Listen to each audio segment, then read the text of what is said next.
Myanmar, Cambodia உள்ளிட்ட நாடுகளில் காளான்கள் போல் பெருகி கிடக்கும் ஆன்லைன் மோசடி நிறுவனங்களை ஒழித்து கட்டி அங்கு பணிபுரியும் தொழிலாளர்களை மீட்ட அவரவர் நாடுகளுக்கே திருப்பி அனுப்பும் நடவடிக்கை தொடங்கியுள்ளது. நாள்தோறும் அரங்கேறும் விதவிதமான ஆன்லைன் மோசடியில் சிக்கி அப்பாவி மக்கள் பணத்தை இழக்கும் சம்பவங்கள் உலகம் முழுவதும் அரங்கேறி வருகின்றன. இதற்கு இந்தியாவும் விதிவிலக்கல்ல. காதலிப்பதாக நடிப்பது, முதலீடுகள் செய்ய தூண்டுவது, சட்டவிரோத சூதாட்டம், போதைப்பொருள் பார்சல் போன்ற முறைகேடுகள் இதில் அடங்கும். மியான்மர், கம்போடியா, லாவோஸ் போன்ற நாடுகளில் இதற்காகவே சைபர் மோசடி நிறுவனங்கள் பெருகி கிடக்கின்றன. அவற்றுக்கு தேவையான பணியாளர்களை கடத்தி சென்று பணியில் அமர்த்தி வலுக்கட்டாயமாக ஏமாற்றுத்தனங்களை செய்ய தூண்டுகின்றனர். மேலும் வெளிநாடுகளில் கை நிறைய சம்பளத்தில் வேலை தருவதாக ஆசை காட்டி ஏமாற்றி அழைத்துச் சென்று இந்நிறுவனங்களில் சேர்த்து விடுகின்றனர் என்பது புகார். அதற்கென செயல்படும் ஏஜென்ட்டுகள் குறிப்பிட்ட நாடுகளின் எல்லையில் இருந்து மோசடி நிறுவனங்கள் செயல்படும் நாட்டிற்கு மனித கடத்தலில் ஈடுபடுவதாகவும் குற்றச்சாட்டுகள் எழுந்தன. அண்மையில் பிரபல சீன நடிகர் வாங் சிங் என்பவரை சினிமாவில் நடிக்க வைப்பதாக அழைத்துச் சென்று மியான்மருக்கு கடத்தப்பட்ட விவகாரம் பெரும் சர்ச்சையை ஏற்படுத்தியது. கடந்த ஜனவரி 3ஆம் தேதி இந்த சம்பவம் நடந்தது. இதன் பின்னணியில் இருக்கும் ஆன்லைன் மோசடி கும்பல் எந்த அளவிற்கு செல்வார்கள் என்பதை இந்த சம்பவம் வெளிச்சம் போட்டு காட்டியது.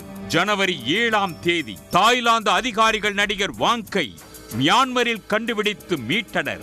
இந்த சம்பவத்தை அடுத்து மனித கடத்தல் கும்பல் மீது கடும் நடவடிக்கை எடுக்க வேண்டும் என்ற அழுத்தம் அதிகரித்தது. இதையடுத்து சீனா, தாய்லாந்து, மியான்மர் நாடுகள் கூட்டு நடவடிக்கையில் இறங்கின. சைபர் மோசடி கும்பல்களால் நடத்தப்படும் நிறுவனங்களில் பணியாற்றும் வெளிநாட்டினரை மீட்டு அவரவர் நாடுகளுக்கு அனுப்பும் பணி துவங்கி இருக்கிறது.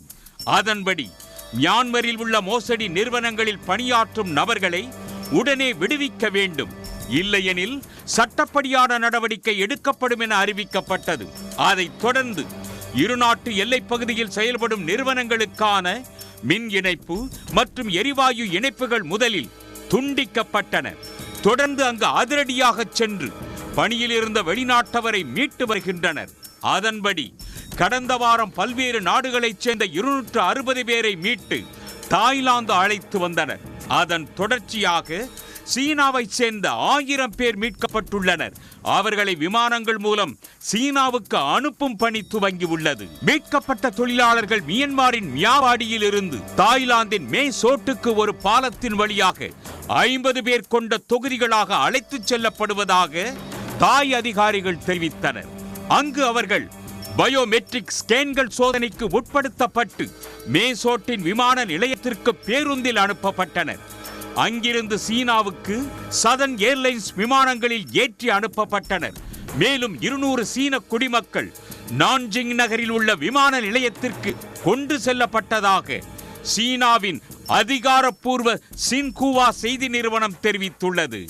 சீனாவை தவிர பிற நாடுகளிலிருந்து விடுவிக்கப்பட்ட தொழிலாளர்களை அவரவர் நாட்டுக்கு அனுப்பும் பணி ஞாயிற்றுக்கிழமை தொடங்கும் என்று தாய்லாந்து நாட்டு செய்தி நிறுவனம் ஒன்று தெரிவித்துள்ளது. சீனா, இந்தியாவைச் சேர்ந்தவர்கள்தான் சைபர் மோசடி நிறுவனங்களில் அதிகம் பணியமர்த்தப்பட்டிருப்பதாக கூறப்படுகிறது.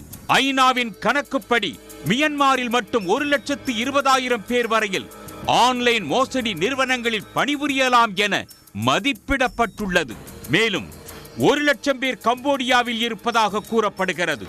இவர்களில் இதுவரை 10,000 பேர் வரை அடையாளம் காணப்பட்டு மீட்கப்பட இருப்பதாக கூறப்படுகிறது.